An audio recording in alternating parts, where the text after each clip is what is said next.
नमस्कार दोस्तों, स्वागत है आपका सिविल सर्विसेज हब पर।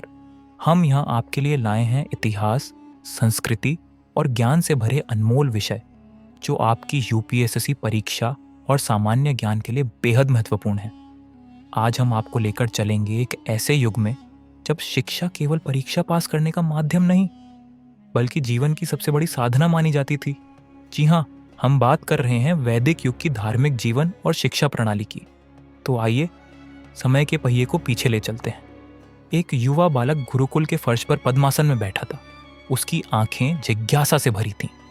पवित्र अग्नि की लपटें संध्या की मंद हवा में लहर रही थीं। उनकी रोशनी आश्रम की छायाओं को और लंबा कर रही थी। आज की रात विशेष थी। उसका गुरु वैदिक युग की दिव्य ज्ञान गाथा सुनाने वाले थे। एक ऐसा युग जब देवता मनुष्यों के बीच विचरण करते थे और ज्ञान ही सबसे बड़ा धन था। गुरु की गंभीर और गूंजती हुई आवाज ने रात की निस्तब्धता को भंग किया। बहुत पहले, जब न तो महान साम्राज्य थे और न ही विशाल नगर, तब एक युग था साधकों का, ऐसे जिज्ञासुओं का जो शक्ति नहीं बल्कि सत्य की खोज में थे। वह था वैदिक काल, एक ऐसा युग जब दिव्य ज्ञान और पवित्र मंत्रों का उदय हुआ।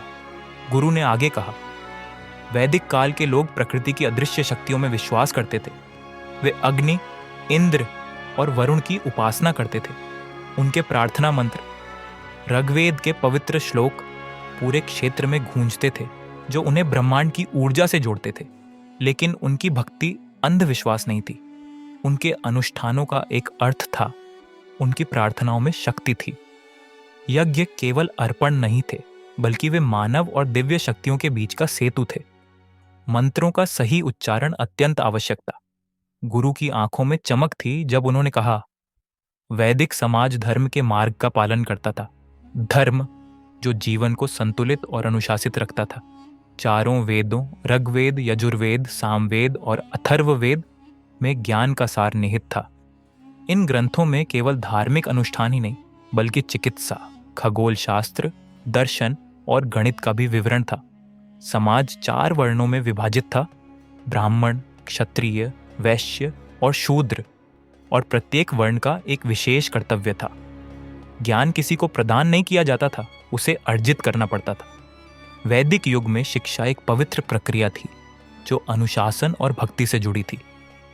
तुम्हारे जैसे बालक कम उम्र में ही अपना घर छोड़कर गुरुकुलों में आ जाते थे। वहां कोई भव्य पुस्तकालय नहीं थे, कोई लिखित ग्रंथ नहीं, सिर्फ गुरु से शिष्य तक मौखिक परंपरा से ज्ञान का संचार होता था। ज्ञान केवल वेदों तक सीमित नहीं था, यह जीवन का सार था। शिष्य वेदों के साथ साथ खगोल शास्त्र, चिकित्सा, धातु विज्ञान और यहाँ तक कि युद्ध कौशल भी सीखते थे। लेकिन सबसे महत्वपूर्ण था धर्म, नैतिक और उचित जीवन जीने का मार्ग। बालक का हृदय उत्सुकता से धड़कने लगा। क्या वे कभी अपने घर नहीं लौटते थे? उसने संकोच से पूछा। गुरु हल्के से हंसे। केवल तब जब उन्होंने ज्ञान के वास्तविक स्वरूप को आत्मसात कर लिया हो। परीक्षा केवल श्लोकों को कंठस्थ करने में नहीं थी बल्कि ब्रह्मांड को समझने में थी। जब कोई शिष्य हर वस्तु में ईश्वर का दर्शन करने लगता तब वह समाज की सेवा के लिए तैयार माना जाता था।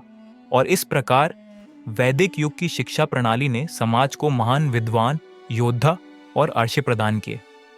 ये शिक्षा केवल पुस्तकों तक सीमित नहीं थी बल्कि जीवन को समझने और सत्य की खोज करने का एक माध्यम थी। अगर आपको यह वीडियो ज्ञानवर्धक लगा तो लाइक करें, शेयर करें और सिविल सर्विसेज हब चैनल को सब्सक्राइब करना न भूलें। आप हमें कमेंट करके बताइए कि वैदिक युग की कौन सी बात आपको सबसे रोचक लगी। फिर मिलेंगे एक नए विषय के साथ। तब तक के लिए जय हिंद।